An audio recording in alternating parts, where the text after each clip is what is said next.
There's a moment when you walk into a room and everyone notices you, but not because you announced yourself, not because you raised your voice or puffed your chest. They notice because something in their primitive brain whispers, "This person is dangerous."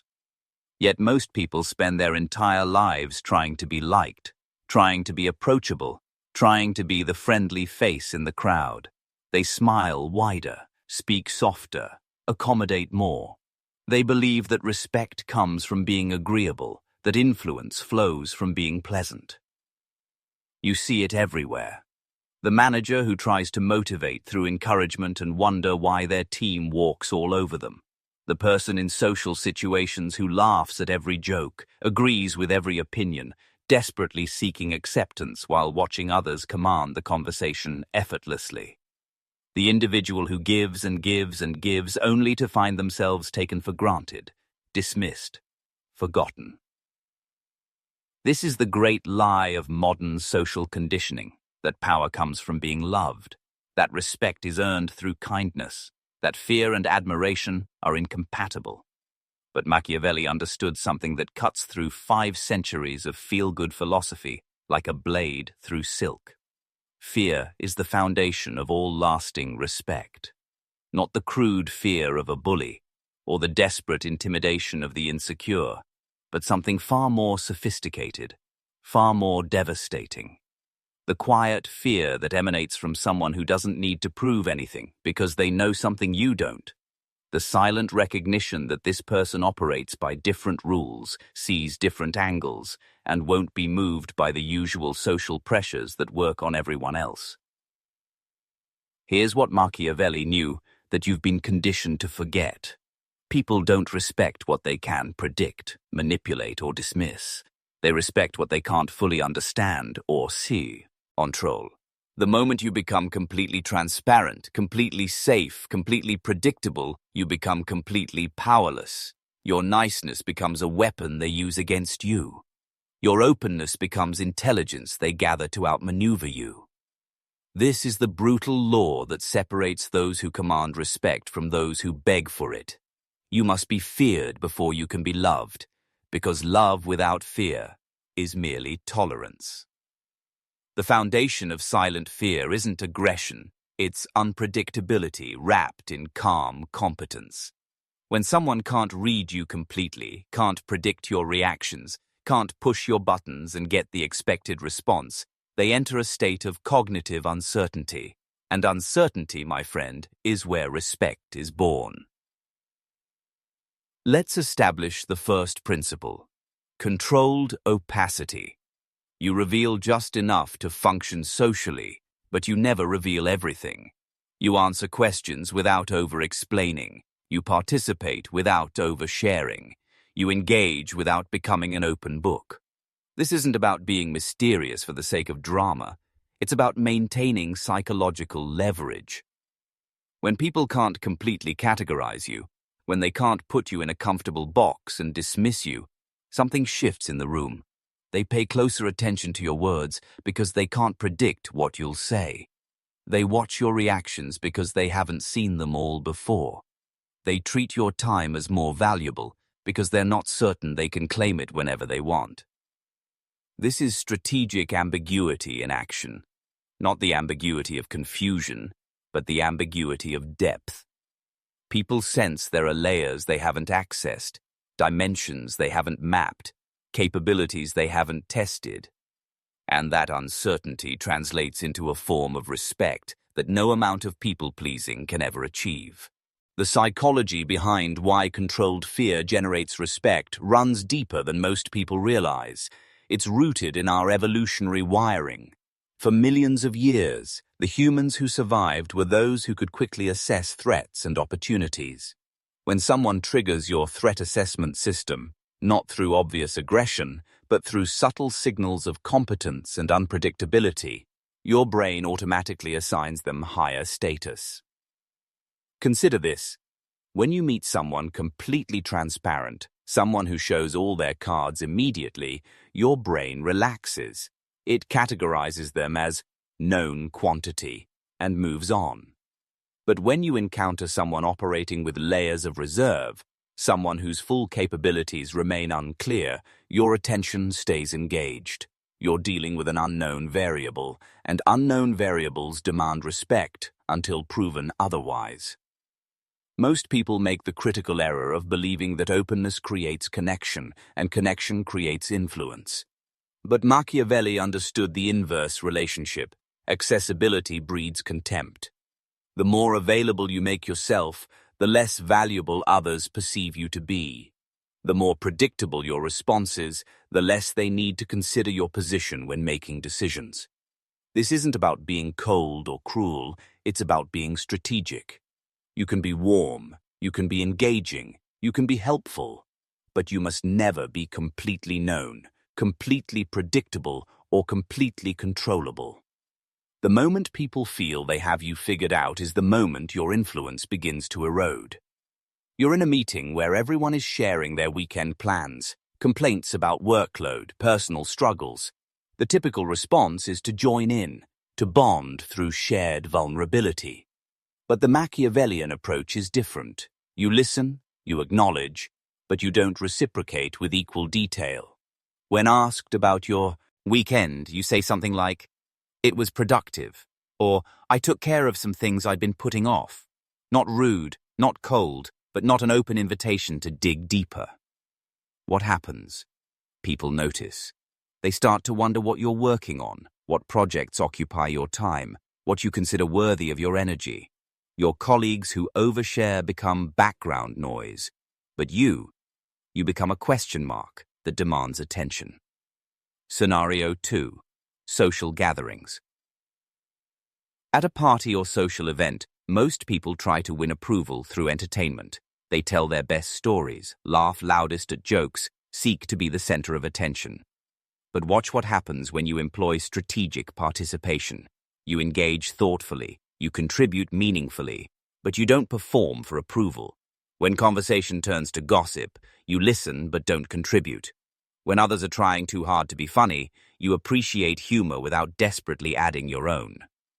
The result?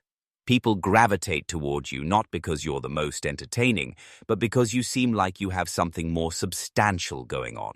They sense depth without being able to access it completely. This creates a form of social magnetism that desperate entertainment never achieves. Scenario 3. Personal relationships. In early-stage relationships, whether romantic or professional, there's pressure to be an open book, to show authenticity through complete transparency. But Machiavelli would tell you this is precisely backwards.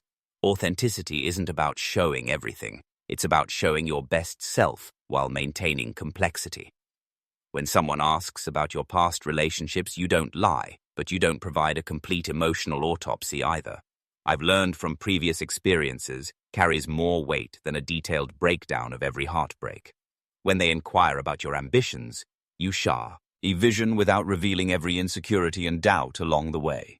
This approach creates intrigue rather than familiarity, respect rather than pity, attraction rather than comfort.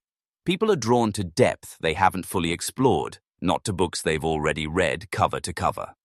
When someone makes a demand, asks a favor, or puts you on the spot, most people respond immediately, either with compliance or with an explanation of why they can't comply.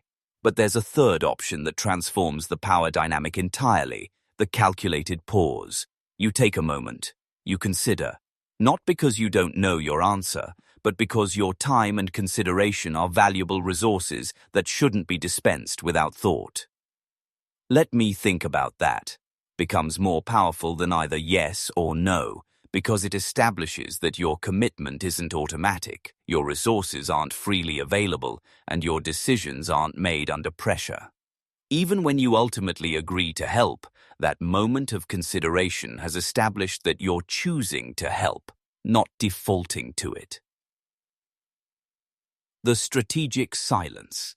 In conversations, especially confrontational ones, most people feel compelled to fill every silence, to over-explain their position, to ensure they're understood. This is weakness disguised as communication. Machiavelli understood that he who speaks first after making a point often undermines that point. When you make a statement, especially one that challenges or corrects, let it hang in the air. Don't rush to soften it. Don't immediately follow up with explanation or justification. The silence forces others to grapple with what you've said, rather than immediately preparing their rebuttal. It demonstrates confidence in your position and comfort with tension. Most people are so uncomfortable with silence that they'll start talking just to break it, often revealing more than they intended. The calm deflection. When someone tries to provoke you, to get an emotional reaction, to pull you into drama, the typical responses are either to engage, which gives them what they want, or to obviously avoid, which looks like weakness. But there's a third path. Calm redirection that demonstrates you operate above the level they're trying to drag you to. Instead of, "I'm not going to argue with you," which sounds defensive, try, "I can see this is important to you," followed by either changing the subject or removing yourself from the situation. This acknowledges their emotion without validating their approach, shows you're not rattled by their tactics, and maintains your position without looking like you're running away. In business negotiations, everyone expects you to either be aggressive or accommodating. But Machiavellian silence creates a third option: being formidable. When presented with an offer, instead of immediately responding with enthusiasm or objections, you simply say, "I need to review this thoroughly," and actually take time to do so. Not because you're playing games, but because important decisions deserve proper consideration. This approach accomplishes several things simultaneously. It demonstrates that you take the matter seriously. It shows you're not desperate for any deal. It forces the other party to consider whether their offer is actually competitive. And it establishes that you have standards and processes that aren't rushed by external pressure. When colleagues try to dump their responsibilities on you, instead of either accepting resentfully or refusing defensively, you respond with questions that make them confront the appropriateness of their request. "Help me understand why this would be my priority," or "What's your timeline for handling this yourself?" You're not refusing. You're requiring them to make a better case for why their problem should become your problem. Digital communication and social media. Online, most people either overshare or engage in every debate. The Machiavellian approach is selective engagement with maximum impact. You don't respond to every comment, reply to every message immediately, or feel compelled to have an opinion on every trending topic. When you do engage, it's thoughtful and substantial, not reactive and emotional. This creates a digital presence that suggests depth and priorities beyond social media validation. People notice when someone has interesting thoughts but doesn't seem desperate to share them constantly. Your occasional high-quality contributions carry more weight than constant chatter. Romantic and personal relationships. In intimate relationships, the pressure to be completely transparent can actually erode attraction and respect over time. Machiavelli would suggest that maintaining some level of personal sovereignty, continuing to grow, learn, and develop independently, keeps the relationship dynamic rather than stagnant. This doesn't mean being secretive or deceptive. It means maintaining your own interests, friendships, and goals rather than merging completely into couple identity. When your partner knows they don't possess 100% of your attention and energy, they value the attention and energy they do receive more highly. Scarcity creates value, even in love. When conflicts arise, instead of either fighting or immediately accommodating, you can respond with something like, "I want to think about what you've said, and actually take time to consider their perspective." This shows respect for the issue while maintaining your right to form your own conclusions, rather than simply reacting in the moment. But won't people think I'm cold or aloof? This objection reveals the very mindset that keeps people powerless. The desperate need to control others' perceptions through constant warmth, i.e., ours, and availability. Machiavelli would remind you that being universally liked is neither possible nor desirable. When you try to be warm to everyone, your warmth becomes meaningless. When you're selective with your energy and attention, those who receive it value it more. The goal isn't to be cold, It's to be intentional. You can be warm, generous, and engaging while still maintaining boundaries and standards. The difference is that your kindness comes from choice rather than desperation, from strength rather than insecurity. Isn't this just manipulation? All social interaction involves some level of strategy and presentation. The question isn't whether you're influencing others' perceptions. You always are. The question is whether you're doing it consciously and effectively or unconsciously and destructively.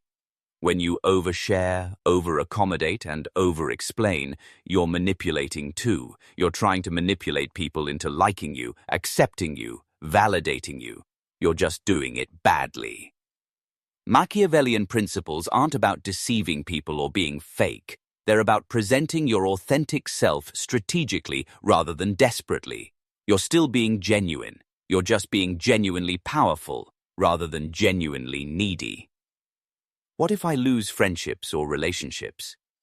Any relationship that depends on your complete availability, predictability, and accommodation is already imbalanced and unsustainable. These aren't relationships. They're arrangements where you provide value and receive validation in return. True relationships can handle you having boundaries, standards, and complexity. The relationships you might lose by implementing these principles are the ones where you were undervalued anyway. The relationships that remain will be stronger because they're based on mutual respect rather than one-sided availability. And the new relationships you attract will be with people who are drawn to your strength rather than your weakness. Common implementation mistakes. The biggest mistake people make when trying to apply these principles is overdoing it initially. They go from completely transparent to completely mysterious overnight, which comes across as an obvious personality change rather than natural depth.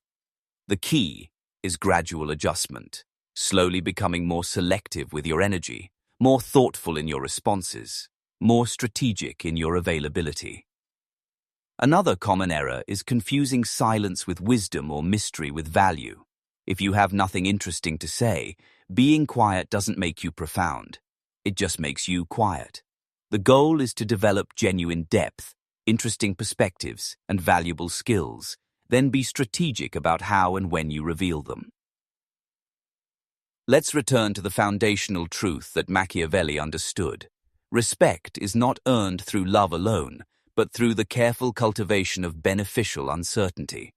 This is the paradox that most people never grasp. The more completely known you become, the less interesting you are.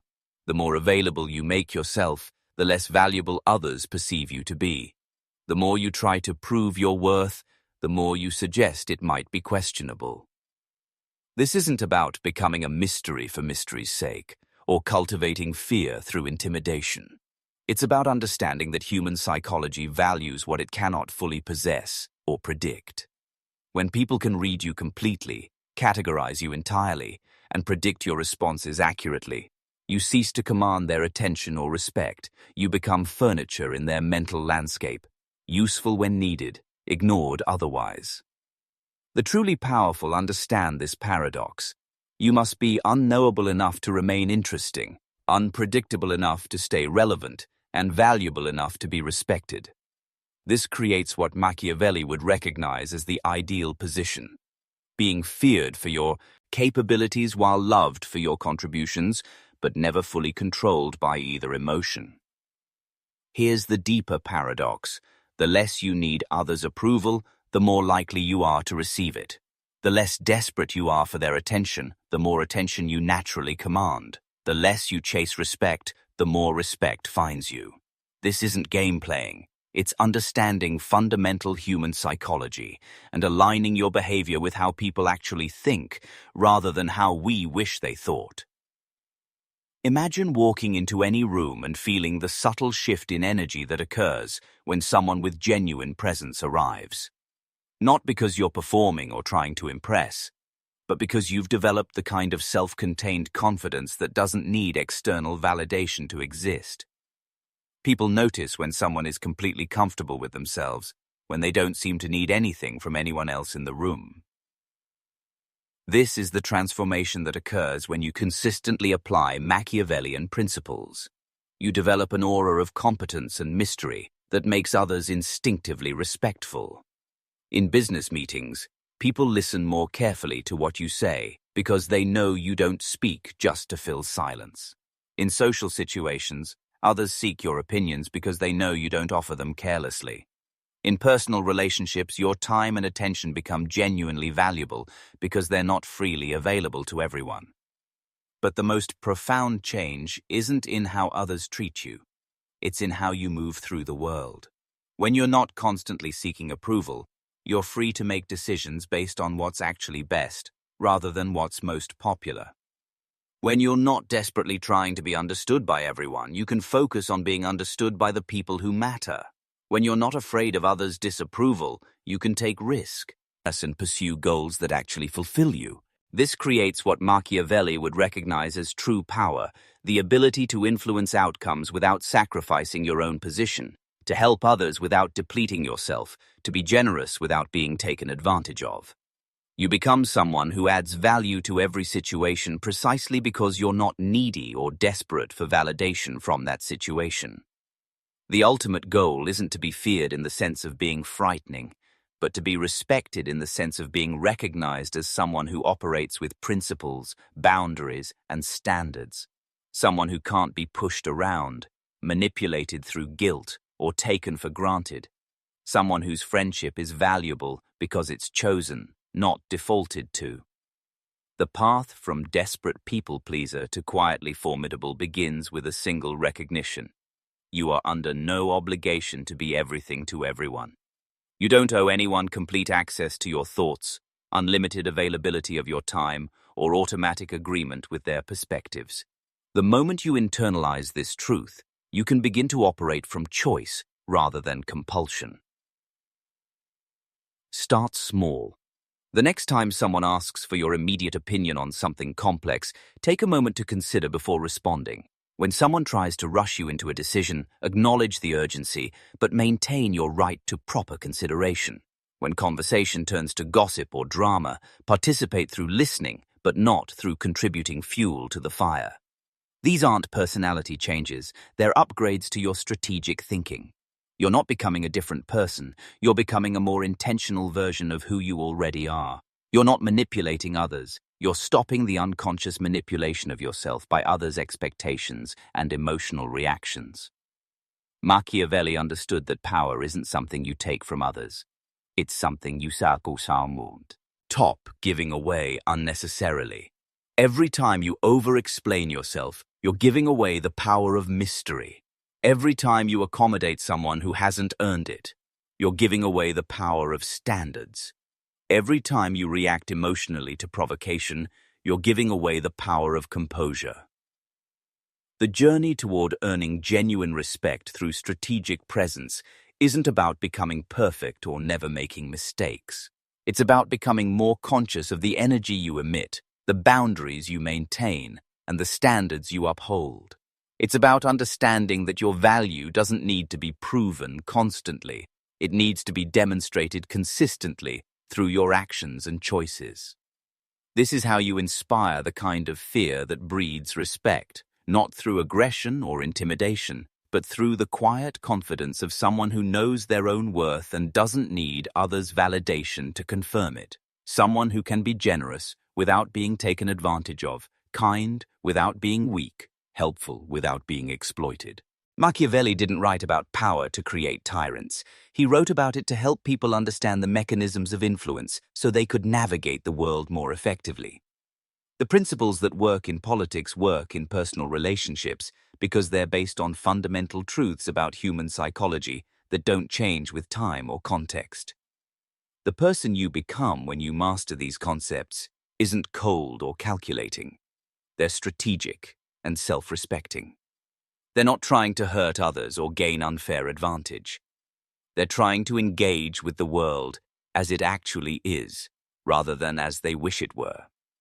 And in doing so, they earn the kind of respect that genuine leaders have always commanded, not through force or manipulation, but through the quiet demonstration of competence, principle, and strength.